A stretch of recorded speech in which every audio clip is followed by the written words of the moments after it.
Well, hello, guys. This is another episode of the Acre Podcast where we talk all things arts, culture, religion, and entrepreneurship, specifically centered around the city of Memphis. And today we have the executive director of City Leadership, which runs the Choose 901 campaign, which I know a lot of us are familiar with. And this episode is one not to skip for. What am I even saying there? This episode was awesome. I enjoyed it very much. The conversation was extremely fascinating. If you've ever had any real questions about how millennial generation thinks through things or makes decisions, really cool stuff from John Carroll. So without further ado, let's get into it.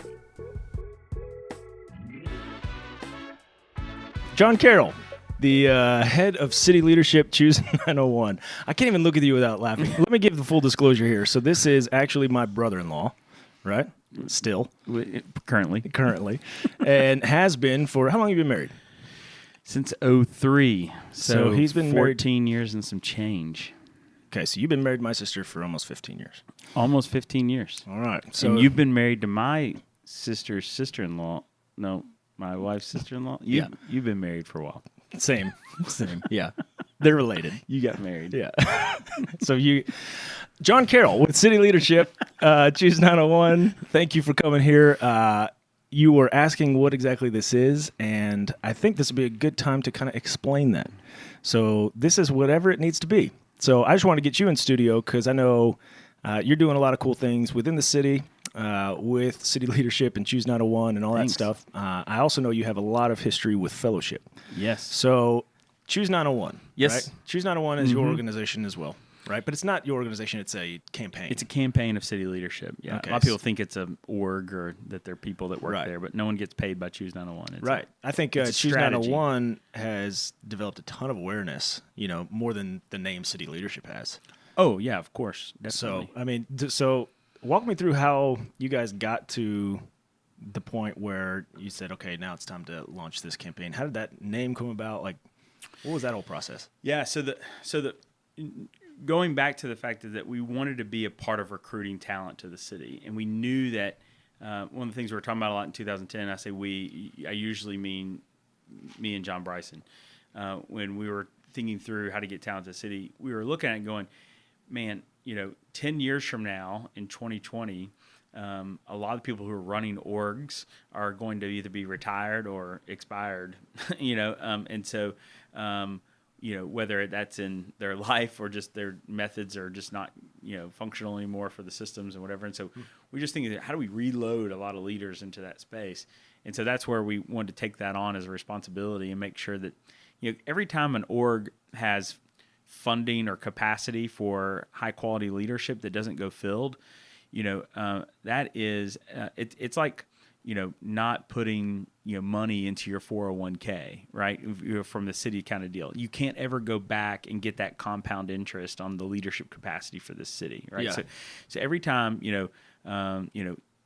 if MTR has 85 spots and they only have 50 qualified applicants and they only get 45 in there, that's 40 people who don't move to Memphis, and the return on investment of that 40, you never get 2012 back and get those 40 people to spend the next 10 years of their life here. Yeah. And so what we realized was that, in about 2011, as our relationships were developing with all these people about recruiting, I was just going about my normal, weekly check-ins with different clients that we had and asking them questions about challenges they may be having. And about 4 out of 6 of those check-ins over about a month and a half or so were revolved around, stress they were experiencing revolved around going underfilled in these kind of recruiting roles, and that they were getting, people they were getting were good, but they had more capacity. And so we thought, man, where are people going? So, like the people that you were trying to recruit, yes, where are the hotspots that they were going to at that point? What do you mean, other cities? Yeah, what were the big draws out there that you were trying to sell? Like, you're trying to sell people to come to Memphis versus what? Like, what's? Well, so what we found is that people don't assume naturally that they're going to enjoy living in Memphis, and that's really what we've spent a lot of time studying the millennial decision-making process. And I know that. What is that? Yeah, exactly. That's what everyone else says. What in the world is that? But what we did was we looked at. Did you figure it out? I think that we figured it out. In fact, I know that it sounds weird in this context or whatever, but I mean, most, where I go speak around the country or whatever, I mean, it's basically because we figured this out. I mean, I'm considered, kind of a national expert in that philosophy or thought of decision making. And so, but what we found and identified is that there is, what we've labeled it is that, every generation has had a decision-making teeter-totter or trigger, or that they choose one option or another based on something else. So millennials' grandparents made decisions on, is this option safer than this option, right? So the decisions they were making were based on safety because they were coming out of the Great World Wars and Great Depression. Yeah. Right. And so the world was completely volatile. At any moment, the world could fall apart again. And so they had to make decisions based on safety. And they raised their kids with that decision-making process of hard work and be safe, right? And millennials' parents were raised during the safest decades in the history of the world, right? I mean, the 80s are not raised, but they were living and thriving as adults in the 80s and 90s. They literally had a war where nothing was fired. Yeah, it was cold. Right. The war was completely cold. Right. And so, so obviously, there was the threat of whatever, but it wasn't in reality. It was actually the safest decades in history. And so, and they lived at the financial peak of any mass civilization of any nation ever, right? So the 80s and 90s in America, there was no civilization ever that had the mass number of people with so much wealth. And so they weren't wrestling with safety or security. They were wrestling with fulfillment. Will this thing fulfill me more than this thing? Because they had gone without and perceived in their own minds of now looking at the options that were out there in the world, right? They were raised with this safety mentality. So, parents, well, we can't go there. We can't spend here. We can't, have something, whatever, because you never know if everything's going to fall apart.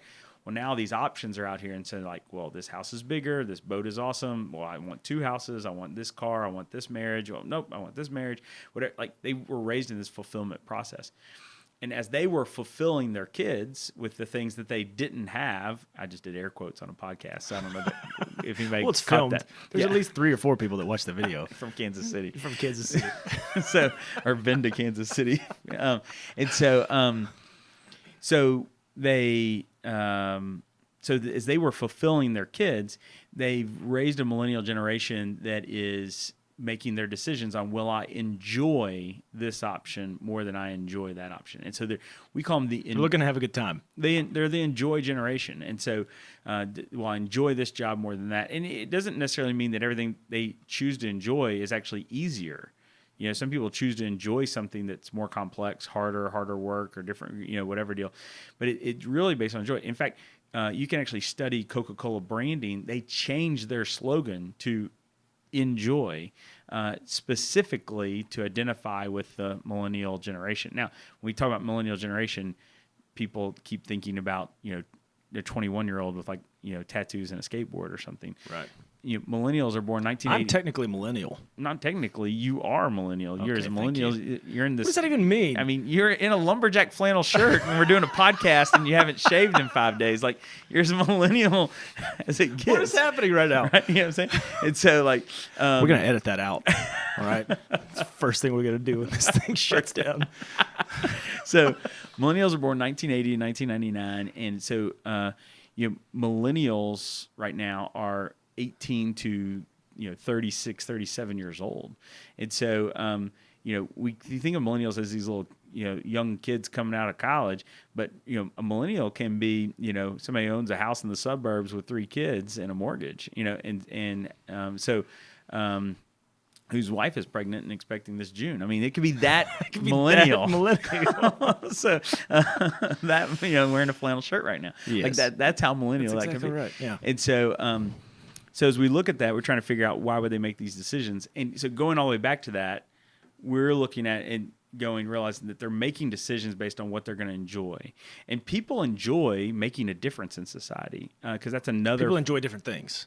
That's another factor about millennials, that they actually enjoy. They have the largest percentage inside of a generation that's ever been measured that they actually want their lives and their work to be about making a difference. Not just their things they do after work, or not just their philanthropy to make a difference. millennials, unlike any generation that's ever been measured before, wants their work to be about making a difference in society. And so it's not that every millennial is like that, but it's the highest percentage ever. So we thought, man, can we tap into those people who want to make a difference? We need those people in Memphis coming here to make a difference. Millennials are also more optimistic than any other generation ever measured in history. And so if you've been born since 1980, about 3 out of 5 people born since 1980 self-identify as optimistic instead of realistic or pessimistic. Whereas in only 1 out of 5 people born before 1980 self-identify as optimistic. And so there's a different language there and a different communication about, they look at, if you're born before 1980, you might look at an opportunity in a city and think, I don't know if that's going to work out. And that you still might go do it, even though you're pessimistic about it, or you might avoid it because it's very rare to find someone, whatever. A millennial could look at that exact same problem and go, man, that's the biggest problem, whatever. I bet we can solve it. Yeah, and so They've got this optimism about it. And not only that, not only are they optimistic, they believe in themselves unlike any other generation. 70% of them believe that any endeavor they take on, they'll finish first or second. Is this because the trophy generation? Yeah, they're complete trophied. Yeah. And the trophy thing is completely backfired. Actually, all the studies show that the trophies have not only backfired in a way where they know, right, because they have the best BS reader in the entire world of any generation ever. Their entire lives have been advertised to. So, they've experienced more advertisement. A millennial experiences more advertisement in a day than someone 150 years ago did their entire life. Right, they actually experience more media in a week than someone 120 years ago was ever exposed to in their entire life. Right. Wow. So they've got so much exposure. They've got so much practice reading through advertisements, marketing, people trying to whatever do. That's fascinating. So they have a better deal. But what they're really passionate about is that in making this optimism, they believe that they're going to finish well. And this trophy thing, they know. They know that the participation trophies is not real. It's nonsense. Right. What it actually did, the worst thing it's actually done for this generation is it's made people, who are really good at something be apathetic because they think, I can't get recognized for being good because everyone gets recognized for just trying. And it's actually, all the studies are showing right now that is actually held back what could be even greater effort and what could even happen with greater success of people with high capacity in whatever it is, athletics, academics, whatever, because everybody gets a 4.0 instead of just people who are intelligent, right? Yeah, why should I work harder if I'm just going to get the same thing? Yes. Right. So why should I try to make them apathetic into that space? It makes them consumers. And honestly, the people who are making money in the world, that's exactly what they want them to be. They don't care if they're high performing. They just want them to be high purchasing, And so they want a consumer nation. They don't care if the nation is critical. Anyone who has the opportunity to sell, not anyone, but historically, it's been people who have an opportunity to sell things to a mass part of the nation. If you have the ability to sell something huge, right? I mean, I don't Coca-Cola, right? Unilever, You went to Unilever? Well, is that like a soap? Is that a soap? Well, they own... It's a multi-conglomerate soap company. Yeah, but they also own a lot of other household products that people buy, right? Okay. Apple. I was thinking cars or something like that. Yeah, cars, yes. So Unilever. It's a big deal. It's a huge deal. People need soap. Mm-hmm. It's conspiracy at this point. People use soap every day. It's conspiracy. But they're completely fine making money off consumer. People want to consume and criticize. Yeah. And so, but I think that some of that we've shifted in that enjoyment philosophy. That's become a byproduct of that. By pushing fulfillment and thus making them enjoyment generation, a byproduct has been an increasing amount of consumers and criticizers instead of creators and cultivators. And so that's definitely something that you can see. We've throttled that capacity or even passion, maybe not capacity, but passion and development in this generation. And so we're way off from the original question you asked me, but what we've done here is we've defined how people make this decision. And what we had to answer in Memphis instead of other places is that they would enjoy living in Memphis. Because what we knew is we knew they were optimistic, right?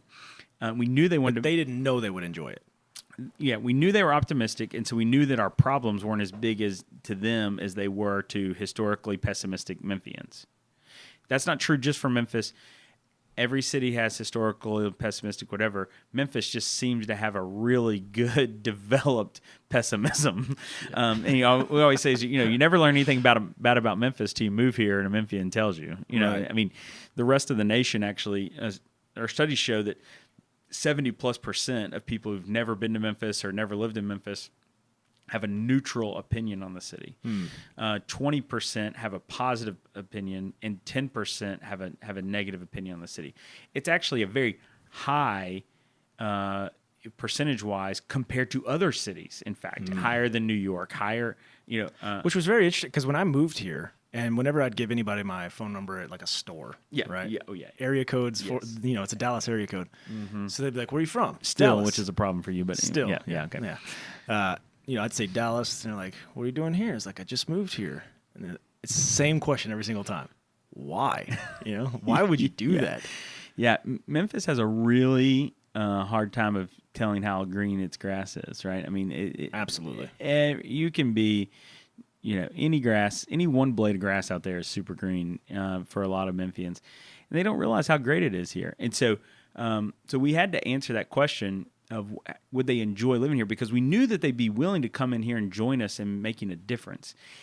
And it's actually, we have a more attractive place to make a difference than other places because of two things. One, we have a lot of frontline space, right? Like because because for the size of the city, the amount of opportunities that we have to make a difference. We have a lot of frontline space, so you can actually come here and you can be here a week, and you can actually be on the front lines, and you can actually feel measurable difference in someone's life pretty quickly. That's very true. Yeah, and so there's a lot of opportunity there. In fact, where there's more people on welfare in Dallas than there is here, but there's just so many more people not on welfare in Dallas than there is in Memphis that there's not as much frontline space. Absolutely. Right? And so that you can feel that you can make a difference into that pretty quickly, and then the other side is that you can actually enjoy living here, right? You can really, really enjoy living here, but that's not something that's talked about a lot, because a lot of times because Memphians don't enjoy living here, which I'm always like, well, then move, right. But so they don't talk about enough. But when you think about it nationally, you don't even think about Dallas when you think about, all right, what city would I enjoy living in the United States? I mean, you don't just like Dallas isn't the first one ever. Atlanta's not. You might think Austin, San Diego. Depending on what you're interested in, people might think Denver because they want to go skiing, or they might think some city on the beach because it's on the beach. But you don't naturally think of Memphis, but you don't naturally think of a lot of cities. When you make that list or whatever deal. So we had to make the case and make the argument in that space, and so that's what we did with Choose 901. And you asked me, I don't even remember what you asked me a long time ago. But doesn't even matter. But what we did is what we had to do is we knew we had to take the org's opportunities and put them into an envelope that seemed, that presented this as you could actually be aware of the opportunity, which is a whole nother issue. But two, we had to put next to that the fact that they were actually going to enjoy living in the city. So that's why we talked about all these cool things that were happening here. Almost every day I meet somebody that will inevitably end up thanking me for what we do at Choose 901. And what I always try to say is that we're not really doing anything at Choose 901. I know that sounds weird. We're not doing the things that we're talking about. These things were already happening. We're confident to start Choose 901 because there was already so many great things happening in the city that we knew we'd have material to talk about. And there's so many things that are happening in the city, especially as the more and more people actually believe in the city and have growing optimism about it. People are willing to take that risk and go do this kind of stuff. What we're doing is we're putting a megaphone on the voices out there, and we're putting a spotlight on the activities out there. We're just showing Memphians and the rest of the world what's actually already happening here. We're not actually doing any of this stuff. Right. So we're just allowing you a convenient way, to be able to see it. And so we're trying to show college seniors that enjoyment that's happening, but we also have to tell them about this opportunity, because here's what's happening. When you go to college, if you're not from here, whatever, there's no reason that you would ever know about Downline or SOS or Memphis Teacher Residency or whatever. But, Memphis Teacher Residency is the #1 urban education training program in the country, right? It's located right here in Memphis. It's whatever. There are studies. How old is that organization? Like 7 years. So in 7 years, it became the best one. Oh, but it's been like the best one for like 4 years. So it didn't take long. Yeah, they are, and doesn't mean, our TFA here in Memphis is one of the top TFAs in the whole country. We've got incredible urban education development happening in this city, right? So if you're at college in Fayetteville or Ole Miss or Howard or Clark or Auburn or whatever, and you're a sophomore and you hear someone speak about urban education, or you think about I want to make a difference and help kids, whatever deal, you're immediately going, where could I go do that? How, whatever, And really what we found over and over again with helping them make a decision is the first organization that can get in front of those students and make a compelling statement about what their program is and where it is. What and where. We've got to be able to make that whatever. They're the organization that's most likely to get that person into that space. And so we had to get that to people as quickly as possible. And that was our whole goal, was to get that information to people making decisions about where they wanted to be and make sure they knew about the opportunities. And then we enveloped them together, because what millennials do, which is different from the 2 generations before them, and is actually different than the history of the world, right? So we're only like, besides like pioneers who were like the weird, 2%ers that would leave settlements to go start something or whatever. The history of the world, people don't like move off to some other city to go get a job. Right. That's not what people do. America and first world countries have created this process, and that's become something that's more recent, obviously, over the last 100 years. So millennials' grandparents did it some, and their parents did it a lot. They would move to a city because there was a job there, because that job paid $15,000 more, or because that job came with some word in front of its title, vice whatever deal or something that became a title, and they would move to a city and get a job, get power, they'd get money, and they'd get some power or title or whatever. Then they'd figure out who they're in love with there and who their friends are, and those were the big 4 needs for millennials' parents: money, power, love, friendships. Millennials have the exact same needs. They've just flipped the order in which they value them. So they're figuring, all right, where are my friends? Where do they live? And what do they do? Who am I in love with inside that friend group? How can I have influence or power? How can I make a difference in that space? And then how do I make enough money to pay for that? Yeah. And really, it means iPhones, sushi, IKEA furniture, and a cool place to live. Like, that's really, like, if you go fishing for millennials, you just have to present a job that can cover those 4 levels of bait. And if you eat at IKEA, you pay them even less. Yes. Yeah. Or just live in one. I still think someone needs to blog about how living in an IKEA, it's got to be possible with how big those places are. Someone could pull that off. I spent a night in college in a Walmart, and it was miserable but fun and whatever. But surely someone could live a month. There's somebody listening to this right now that's going to do that. I hope so. I hope someone's already done it. I want to see a documentary on that. I lived in IKEA, or I lived in only IKEAs around the world. Like, that would be unbelievable without them knowing. It's got to be possible. One of those kid bunk beds, just zip it up at night, and yeah. But you could easily just hide in there. Totally. Yes. And work there probably. Yeah. Just throw on a vest. Yeah. Do they wear vests? I hope so. I hope so. So that's what we had to do. That's what we had to communicate in that space. And so they have the same 4 basic needs or wants, but they've inversed the way they make that decision. So what we found is that if we could get all the way to that Auburn dorm room and let somebody know about MTR, that our biggest competitor for getting them here was actually not another urban education program. It was their roommate who was majoring an engineer major who just got a job in Atlanta, because there's urban education jobs in every city in the country, right? You can literally you can be a teacher in every city in the country and make within probably 5% of the same salary. Yeah. And work with kids, right? And make a difference in someone's life. So we compete with every city in the country to get these educators here. And education is like nursing, engineers, IT, accountants. These are all occupations where there are less people than there are chairs. It's like playing musical chairs with 10 chairs and 7 people, right?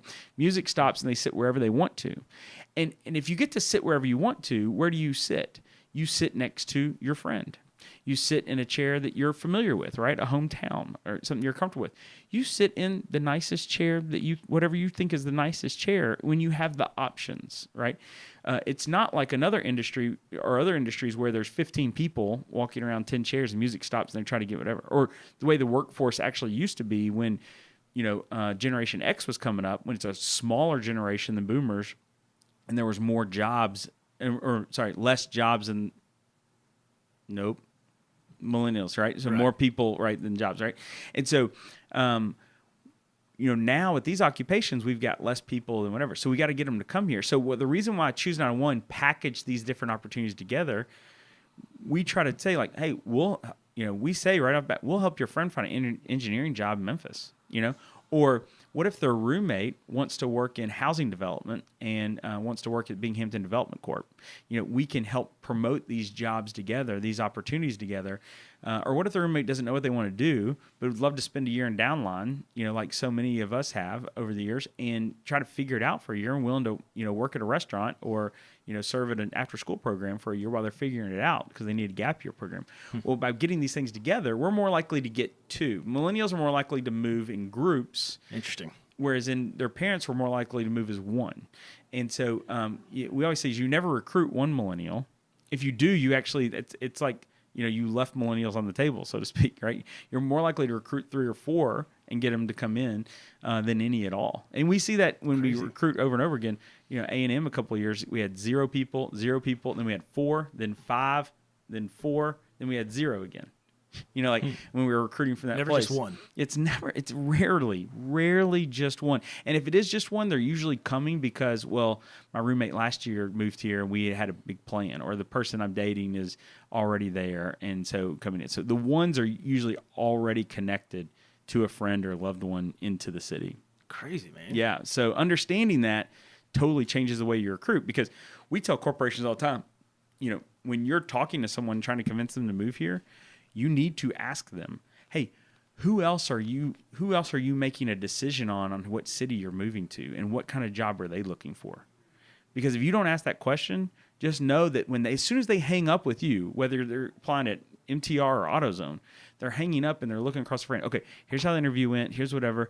Have you found any job opportunities there? Have you interviewed anywhere there? Because are we going to Memphis? And if the other person says, hey, I know you interviewed there, but I've already got a job offer in whatever city in the world, then immediately they're going, okay. Well, you got the job offer, so now I'm going to try to find a job over there. Yeah. And so you got to be aggressive on the front end, not only making the offers quicker, but immediately start saying, hey, I know you're working here, or I know you're planning to work here. Who are your friends that are looking for jobs as well, and how do we get them connected? Because even though they commit, if they're 6 months out from school or whatever deal, if the other person that they're connected to gets a job and they can't get whatever, you could end up losing the person that you even got on the hook.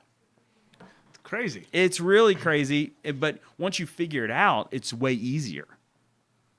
I mean, you're getting more for your money.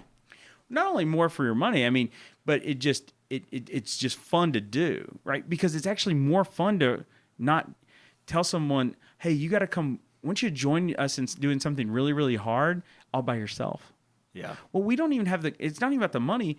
We don't have the relational capacity to be everyone's best friend when they move to town. So it's much smarter if they all move together. And if they move together, the retention goes way up. If one just comes, they're very likely to leave in a year because their 3 other roommates moved to whatever city. And, now they're over there. Seeing their Instagram posts.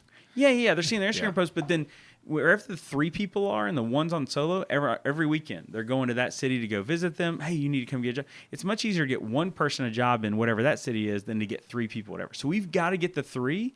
And then when we get the 3, we realize, hey, there's a couple of 1s sitting out there. And when we were actually recruiting, we go back to the 3. Hey, we know you moved here last year. Who's your buddy that's in some other city right now that regrets not moving here last year? Can we get them a job here too? Yeah. And I don't care what it is. I mean, we obviously are recruiting for a certain group of things, or we're marketing those jobs at Choose 901, a certain group of jobs that you can go see at choose901.com and underneath the invest page. But honestly, anything they want to do, I would help them get a job because I know it's going to increase the retention of those other people. And that's a big issue, right? So education, 25 years ago, the average teacher taught for 9.5 years. Very similar. Nurses stayed in the nursing profession for nearly 10 years, 25 years ago. Today, the average teacher stays in the profession for 4.1 years, or 4.2 years, and the average nurse is 4.1. So cut in half. More than cut in half. And here's the deal.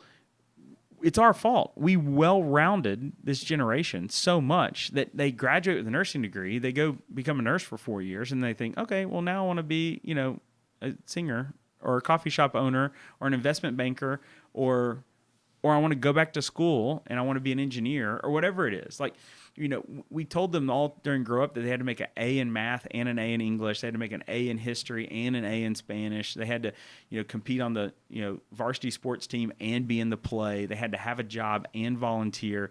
They had to be at home and be awesome. And they had to go travel and whatever deal.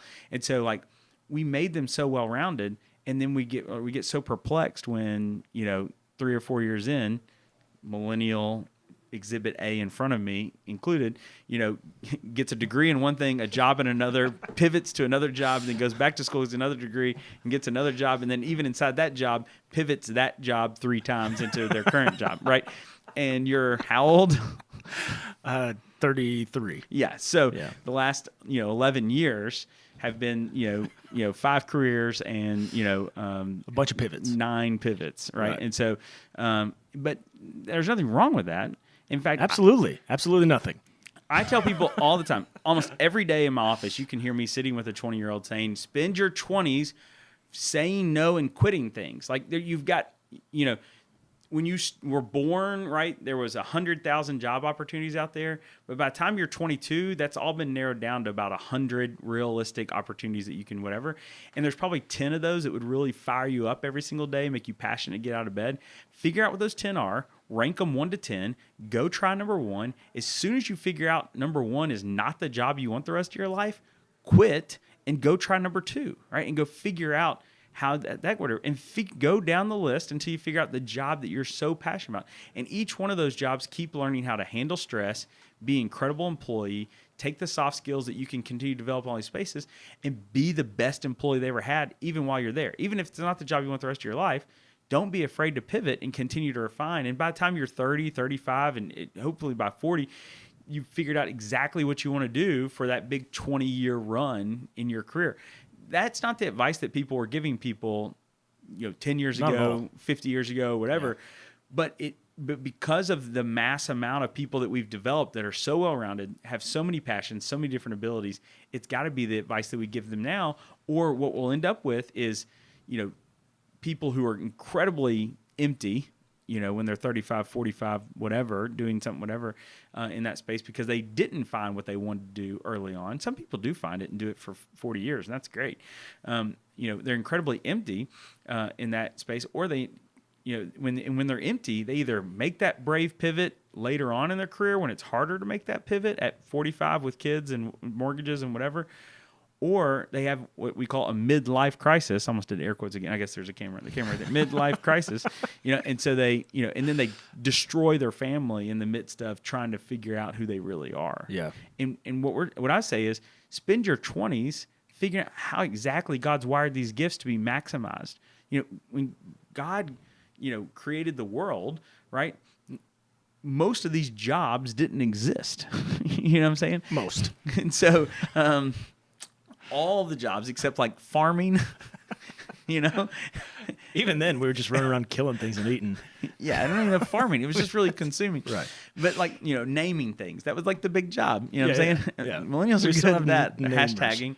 And so, but these jobs most jobs didn't exist 100 years ago, much less, 1,000 years ago, whatever. So stop worrying that some single job or whatever is going to make them more holy than whatever.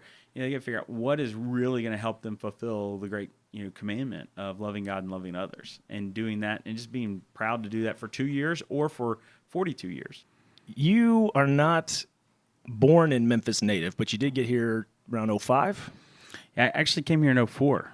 Okay, so walk me through that process. What happened? Yeah, so, not from Memphis. I'm from Murfreesboro, Tennessee. We say Murfreesboro, Tennessee. People from Murfreesboro say they're from Nashville, but they're really from Murfreesboro. Because it's close to Nashville? Well, yeah, so it's like 28 miles and 28.6 miles. We don't really think about that, but yeah, it takes exactly. Murfreesboro. And so I ended up after college in Texas at a program similar to Downline. So maybe some of your listeners know what Downline is, but there's a program in Texas that's very similar to that before Downline. And was that Denton Bible? It was at Denton Bible Tommy Church. Boys? Sort of. It had the incredible name called Young Guns. Young Guns. Which at the time, as a 22-year-old coming out of college, there was nothing else I wanted to be than a young gun. Young Guns studied the Bible at 6 a.m., which is not what I really imagined. I didn't get anything in a holster or anything like There's that. an incredibly consistent relationship between young people Bible studies and warfare terminology. Yes. And it escalates, I think, throughout all the manhood series. All it the just stuff. goes to the next level. Oh, my gosh. Thank goodness John Bryson has tried to curb some of that in the recent authentic manhood stuff. It's also known as the program, which is an unbelievably vague yet authoritative. The program. The program. Of all the programs. This is the one. But it was an incredibly formative year. When you do that, you have to volunteer one of the ministries at the church. I volunteered with the college ministry, and my boss was a man named John Bryson. And who? I never heard. Never heard of him. So I heard of him. Had you graduated 2000. from college at this point? Yes. Okay, so this is your first gig. I graduated like May 12th, and I moved to Denton like May 23rd. So it was super quick, and went down there. Thought I was going to go for a year, and then moved back home. Ended up going on staff with Denton Bible, working for John, JB, and met my now wife, your sister. Right. She was involved with that college ministry as well. And we started our life there, having a blast. And as you may remember, but your listeners probably have never heard. They don't know my life story. Yeah, they don't know mine either. Is that we were working at a camp out in East Texas that she had been working at for a while called Sky Ranch. And we were all of a sudden expecting on our 1-year anniversary. Our 2 jobs had a Was that a surprise? I never asked that question. Was that a surprise? Yes. Well, yes. There's a lot of other... Yes. I'll just let me say... I mean, we know how it happens, but it was also a surprise that it did happen. Okay. Really, to be honest, take a tangent there, is that most of our friends at the time, including the Brysons, weren't able to have children or trying to figure out how to have children. And so most people, our friends in that space, having children wasn't easy. And all of a sudden for us, it was immediately easy on accident. And so we were interested in having kids. We wanted kids. It wasn't that whatever. It just happened so much easier than we thought. Yeah. But then what ended up happening is that our combined salaries at camp was just under what one normal person's salary is to feed like one person. And so I was assigned the task to find a job that would feed 3 people. Assigned. Yeah. And so I had called John and asked him to be a reference for a job I was applying for in Dallas. And he said, well, if you're looking for jobs, you should look for a job in Memphis. They had moved here summer of 2003. This was kind of spring of 2004 when we started looking. And so I looked for a job here and applied to work with another fellowship legend, Mark Ottinger. He and Tim Burleson had started Ugly Mug Coffee That's right. And so I got a job working for Ugly Mug, and we moved to Memphis because honestly, we a lot of our Dallas friends had moved to Memphis. John had packed up like 22 of our Dallas friends and moved them all to Memphis to start Fellowship Memphis. So a lot of the people that we were new in the Dallas area that we wanted to be friends with had now all moved to Memphis. So by moving to Memphis, we were actually moving to our Dallas community in a lot of ways to Memphis. And so even though we had never lived here, it wasn't that we were negative on Memphis or that we were super positive on Memphis in general. It was just where our friends lived, and they were doing something we were interested in, church. And so, I could get a job that hopefully paid the bills. At Ugly Mug. At Ugly Mug. So we moved here August of 2004. What was your job with them? My official title was Vice President of Sales and Marketing. But basically, I tried to figure out how to buy coffee. Here's a fun fact. I'd never tried coffee. Wait, just ever? Ever. Till my second day of working at a coffee company. So my second day of working at a coffee company, Tim Is this stuff any good? It was delicious. And it's so funny. Actually, I drink coffee not every day, but almost every day while I worked there for 2 years. The day I left, I stopped drinking coffee and didn't drink coffee again for like 3 or 4 years, and then was at a coffee shop one day and was like, oh, I'll try one of these cups of coffee. And I drink it almost every day since that day. So, I'm drinking it right now. I'd never even had coffee. You're supposed to sell this stuff, and you had never even tasted it. I like ever, not Ugly Mug, coffee. Right. Not even like, I'd never had like a Frappuccino or like what coffee flavored whatever. How did you work in a college ministry and ran a coffee shop at a college ministry? That's also interesting. I just never done it. I don't know where to go with that. Like, I don't know how to put that through a lens of how to understand you better. The 90s were a different time. Just chalk it up to that. What else can you say? All right, we were drinking Coke in the 90s. Okay, so that's fine. That was Coke and Sprite, sweet tea. Mm-hmm. Not much has changed. You just added coffee. I added coffee. Right. So you're Ugly Mug. You're VP of Sales and Marketing. Yes. You finally tried the product, so now you're ready to sell it. Yes. You're doing that. But then, did you transition from there to Fellowship? Yes. So that's where I was working there for 2 years, but Mark and Tim and I all went to Fellowship together. And when we got here, Fellowship, this was 4 or 5 locations ago. And, our first Sunday in town, I think there was 70 adults, maybe 65 adults or when so. You first got here? Yeah. When we first got here. And so, we got here and we started going to church. And so we were all really involved. We would all see each other on Sunday. We'd work together all the time, and then we'd start doing different stuff. And I had such a great relationship with JB that, immediately he's like, hey, I want to start a men's breakfast. We help us, organize this, or we help volunteer that, or, Sundays I started, helping out to set up team, tear down team. And so we got really involved right off the bat. And it was, all our friends, we moved here to friends that we had for the past 4 or 5 years, and so, relationships, we got to start on like second base and have a second in a new city, and so, so we got really involved really quick, and I was helping even organize like men's retreats, and, I was overseeing some of the Sunday volunteer programming and even recruiting volunteers and that sort of stuff within couple of weeks, I think, of being in town. Yeah, that's the way a church plant works. Yeah. And so, we got really involved and just loved it. And it felt like things that we had been doing for the past 6-7 years. So, how long were you just sort of serving as a kind of a volunteer role? 2 years. Yeah, for 2 years. So, I really enjoyed working with Mark and Tim. Obviously I didn't have some crazy passion about coffee necessarily. I wasn't an owner in the company, and, I was really wrestling with what was I going to do the rest of my life. And before the coffee deal, I'd spent the previous 4 years in ministry work, which was a whole unexpected turn of life. I didn't really coming out of college thinking I was ever going to work in ministry stuff.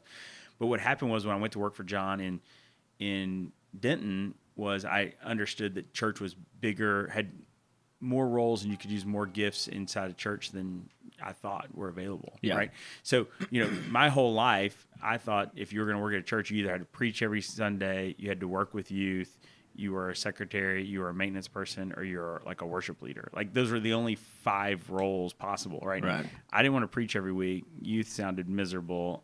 I probably could have done the worship leader thing. Could not do the secretary deal. Can't fix anything. I wanted to be a worship leader. I would be a worship leader right now, but that would be like the biggest church degrowth program, in the history. I agree. You'd agree. I agree with that. Yeah. Yes. Listen, I love it. I love singing. I don't think we do enough singing in church, to be honest. I think we don't worship enough. I think we should be singing more. But that's the only job I ever wanted. But when I worked for John, I saw that there was all these other opportunities, and so,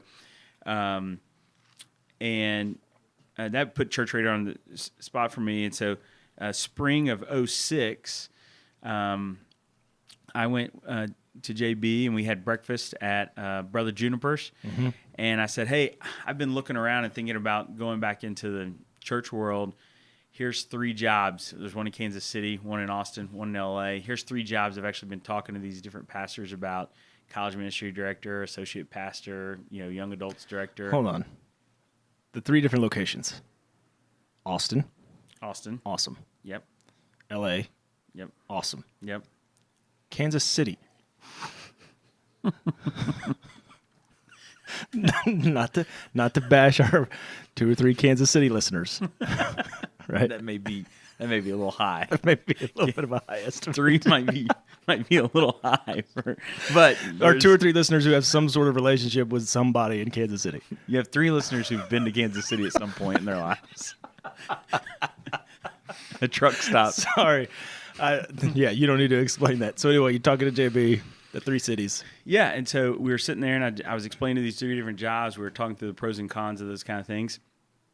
And he asked me, well, do you have any fears about this sort of deal? And I said, well, my biggest fear in any of these jobs is that the people that I'd be pastoring in those spaces would be understanding God while I'm learning to pastor, right? So their understanding of God would be at the expense of me trying to learn to be a pastor. That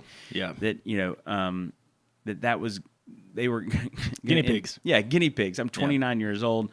I had not, I didn't have a decade's worth of experience being a pastor, and that they would have to, that would be their discipleship, their leadership in that space. And I told him, I said, John had gone through a church plant residency, right? Where in Little Rock, he had spent a year where they basically prepared him to be a church planter, much like how doctors go through a medical residency before they unleash them to go do heart surgery. They spend years and years. So different than going to seminary and learning about heart surgery, there's this period of life where they spend years learning how to perform that sort of deal. Yeah. And we were sitting there at that breakfast, and we thought, man, what if there was a pastoral residency similar to this kind of doctor mentality, that not just for the end game of planting a church. I didn't really want to go plant a church someplace. I actually wanted to stay at Fellowship. I just didn't assume that there'd be a job for me here. Yeah. They had a lot of talent here and a lot of people in the roles. And so I said, man, I wish that I could go to a pastoral residency. I don't want to go to seminary. I don't want to go plant a church at the end of a year, but I'd love to spend the next 2 or 3 years learning how to pastor, where you could get real experience, real stress, real reality of that, but not so much that you could sink, hundreds of people's faith by your inability to, do this kind of pastoral stuff. And so we flipped over that sheet of paper I brought, and we started mapping out what a pastoral residency would look like. And by the end of that breakfast, we were like, oh, we should do this. JB's like, we're going to do this at Fellowship. And he's like, will you be the first resident? And I was like, yes. And so, mission accomplished. That's what you went there the whole time for. I did not. I really did not. I mean, I didn't think that was a deal. But, 4 months later, I officially left Ugly Mug. And August 1st of 2006, I was a Fellowship Memphian staff member. You had a lot going for you. I mean, coffee is the official drink of Christianity. I wasn't even drinking coffee at that breakfast.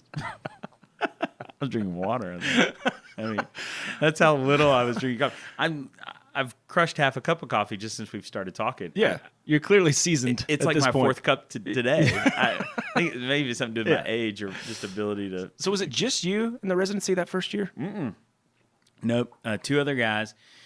Brian McCurry, who your Yes. listeners will probably be very familiar with. So Brian McCurry was on staff at Campus Crusade and was looking to make the leap into the same sort of deal. And JB had met him. I think they'd been coming to church there, and so JB had talked to him about it. And then he and I, Brian and I, met at Chick-fil-A and kind of talked about it and deal. And so he came on board, and then another guy named Adam Thomason, who some people might remember him from being back here in the day. He lives in Phoenix now, but he had been in. Is he that guy that did The Rising? Red Revolution? Yes, Red Revolution. Okay.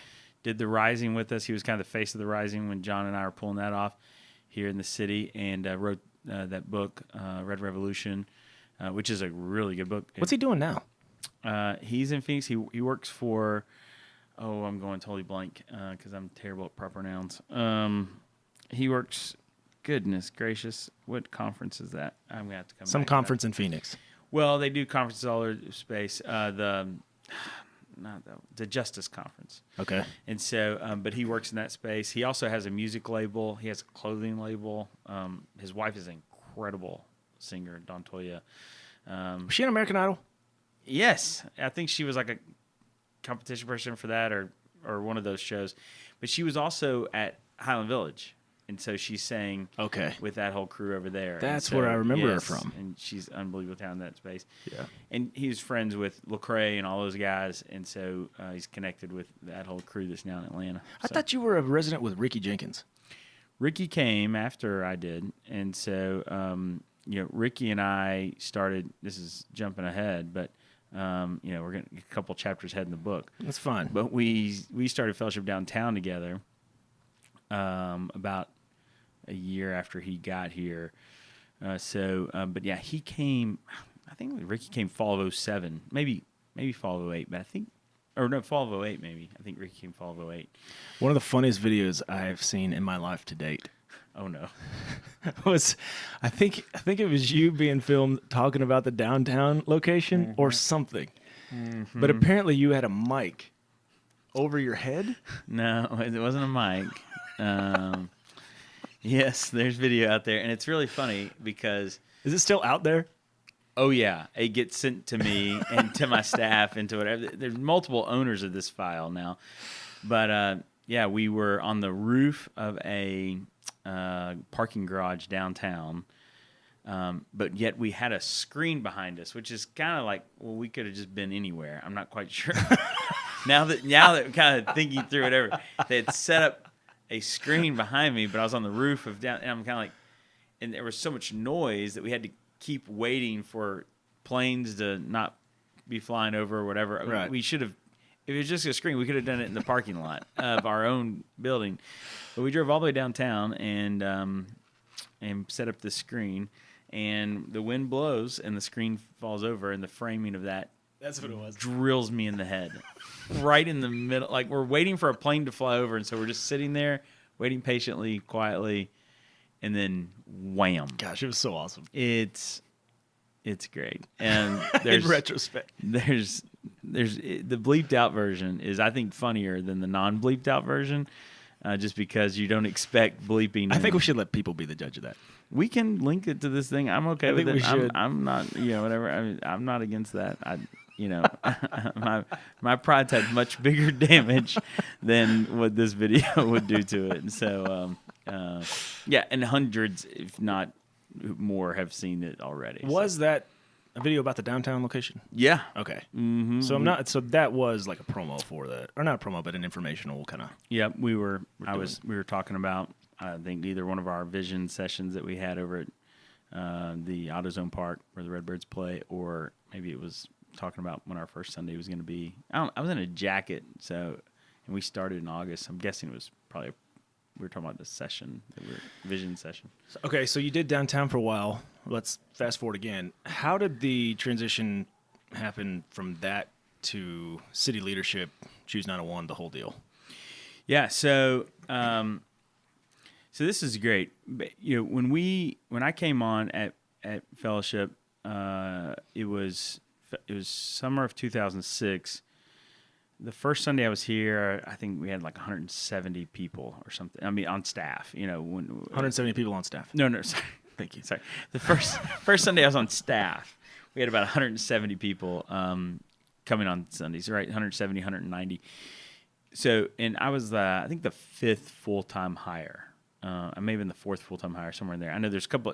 Crenshaw had just started, and I think he was part-time, so I was a fifth or sixth person.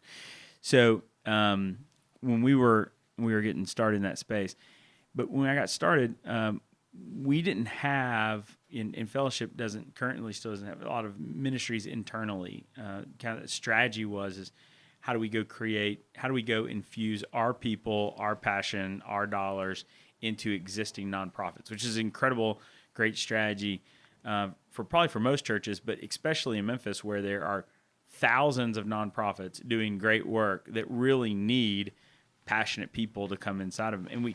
And we didn't need to steward the operations and maintenance of organizational theory, which is a lot of what churches actually get bogged down in, instead of taking their assets of passionate people and finances and putting those into existing deals.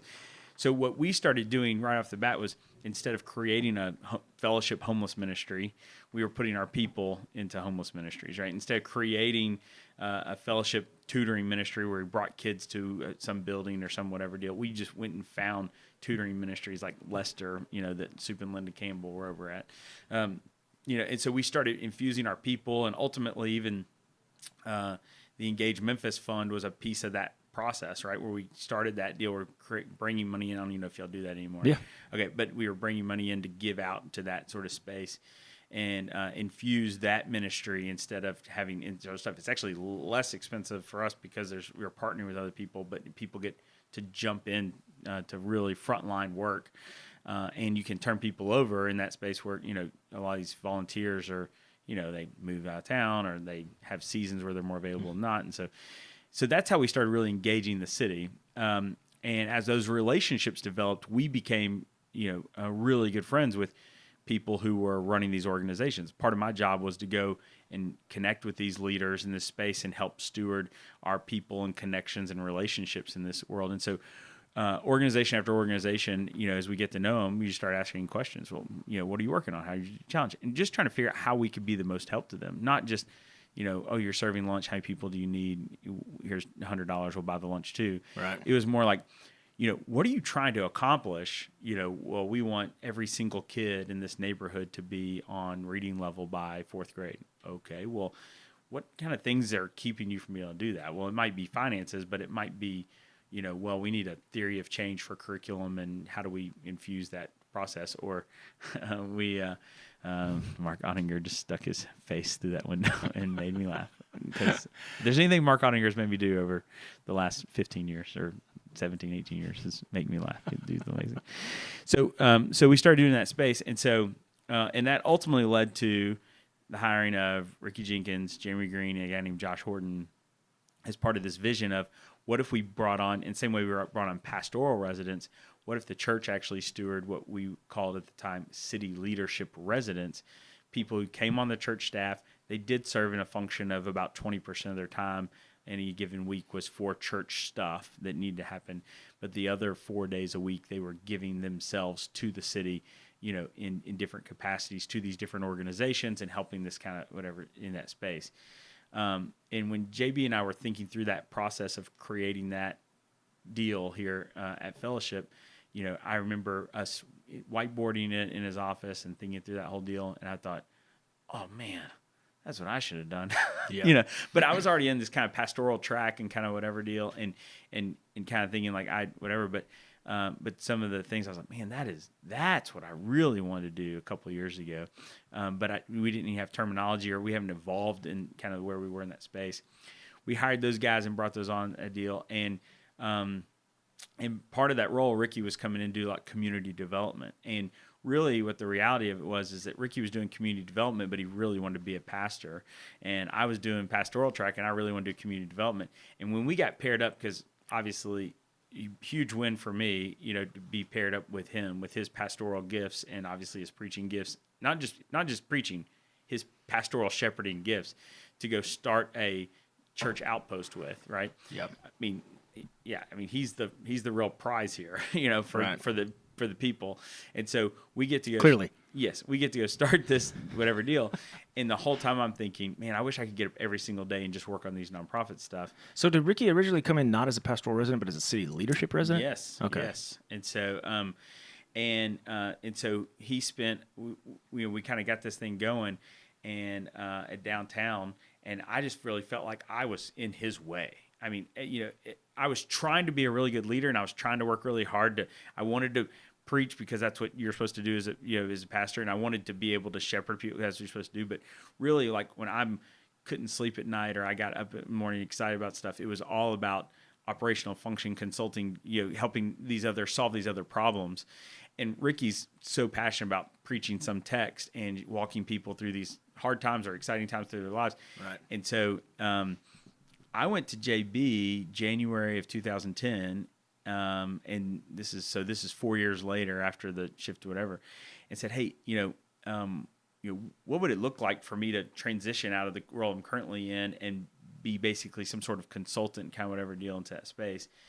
And we got to talking about this kind of passion I had, whatever. And he's actually the one who put the vocabulary around, hey, here's how we can do this.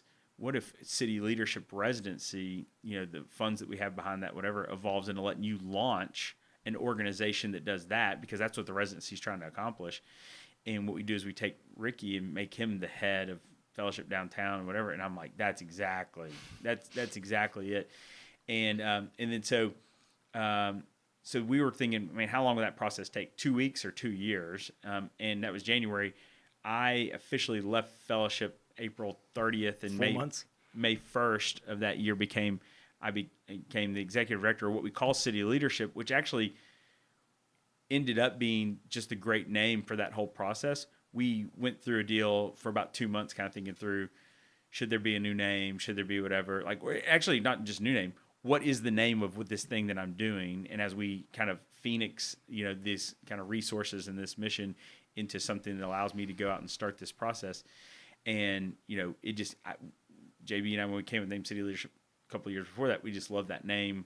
And we didn't actually even own the URL or the website or anything at that point. We never had a logo, never had whatever. And actually Josh Horton and I hammered it out at a coffee shop randomly, working through whatever, kind of thinking through. We went through a bunch of different name opportunities, whatever. We came back to City Leadership. He's actually the one that looked at me and just said, dude, City Leadership's the strongest name that you've got here. Yeah. You keep that name. And then we built a brand around that space. And so when you started City Leadership, was it just you? Well, what was the launching team? What was that made up of?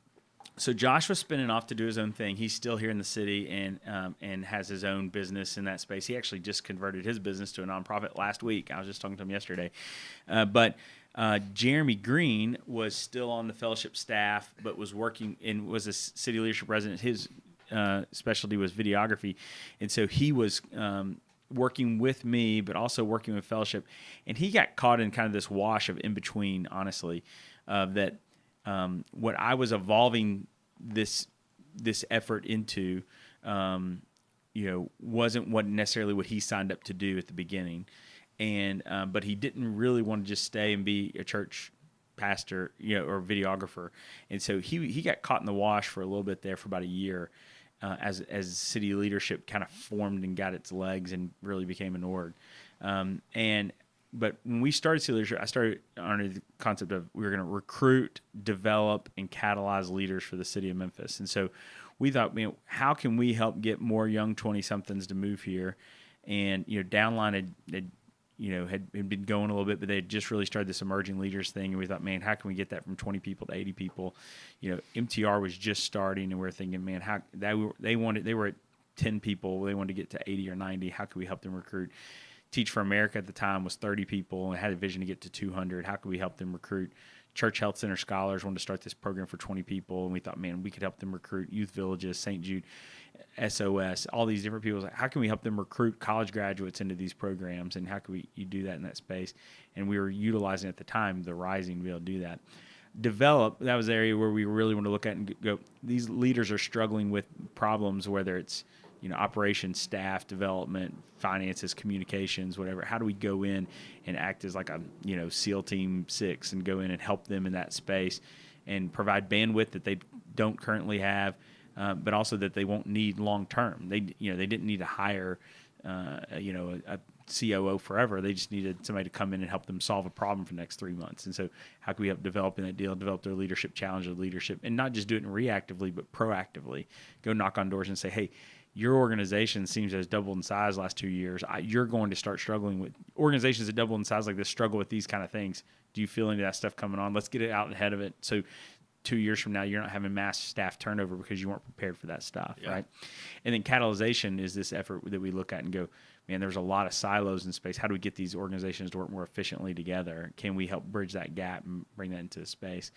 And we create a couple other different things. I created a thing called the City Leadership Forum, which was a public deal, really targeting nonprofit leaders and speakers. We'd bring in speakers and do these luncheons and that kind of stuff. We created Institute, where I've focused on 4 executive directors of nonprofits for a year. I spend a day with them every week and do that kind of stuff. We created these things called micro conferences, where we'd spend a couple days down with Peabody and focus on a different topic. We bring people in nationally to come in and focus in with leaders on stuff. And we had a media, and we were doing with that and doing some consulting. And so that's how we get started. So it was me full-time, Jeremy kind of in this wash between me and fellowship, or city leadership and fellowship. And then actually, crazy enough, some people at fellowship will know him, and he's now, the number 2 guy at city leadership and the other director there. But my friend Grant Edwards had been in town, was working on his PhD, and was working part-time for his dad and had some extra time, and he came on with us Part-time? in a part-time role. A part-time role, probably 8th time pay of coming on with us, and really helped me develop a lot of our development programs that we were doing for people that were the Institute and some other curriculum-based stuff. I'm not sure you could do much better than Grant Edwards. He's one of the smartest humans in the world, right? And so, and then his discipline and his work ethic is pretty poor. Well, if you mean by the best in the world, then right. Yes. Well, that's usually what I mean by that. Yeah. So he came on and spent about a year with us before he went off to go work on his PhD for a while, and then we recruited him back, and he's been full time with us now for almost 5 years. So did he finish his PhD? He's still working on it. He's chipping away at it, and hopefully he'll be done here at some point. But yeah, he's really smart. So you were able to go to him and be like, hey, all that work you put into that thing? Why don't you just stop that for a while?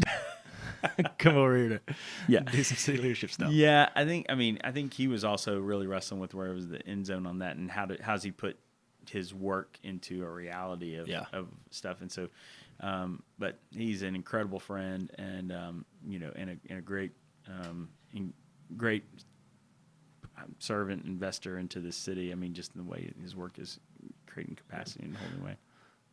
Not a lot of people know the connection. Well, maybe they do. I don't know. I'm only about a year and a half Memphian myself. So basically, you don't know what you're talking about. I don't know what I'm talking about. But you still eat at Applebee's instead of Huey's. So, yeah. What's Huey's? So definitely have tons more questions I want to ask you. I know you got to get to a lunch. So what would you want to leave people with? How can people learn more about the organization, what you guys are doing in the city?